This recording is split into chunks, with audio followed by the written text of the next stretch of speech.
اصلا دیدیش؟ ندیدیش؟ خیلی خفنه، من دیدمش، واقعا خوشگله، بدجوری دلم میخواد داشته باشمش، ولی لعنتی قیمتش هم خیلی زیاده. در حال من حتما میخرمش چون دوست دارم جز نفرات اولی باشم که خریدمش. منظور چیه؟ صبر کن تا قیمتش کمتر شه، من الان اونو میخوام، میدونی که چیزی که بخوام و حتما بهش میرسم.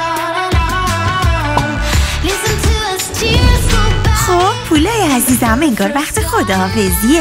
نه بابا با تو نبودم که، من باید برم سفارش بدم. فعلا خداحافظ. بوس. بچه‌ها دیارا رو ندیدید؟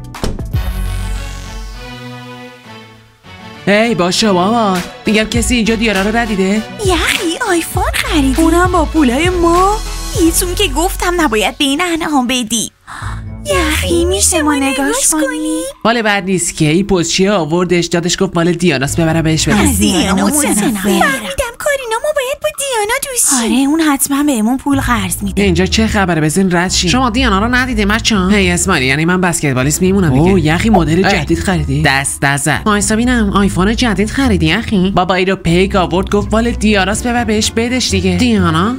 خب بدش به من، خودم میدمش بهش دیگه. نه اسماعیلی شربندم، چون خودم امضا کردم خودم باید بهش بدم. آه سلام اسماعیلی. سلام دیانا.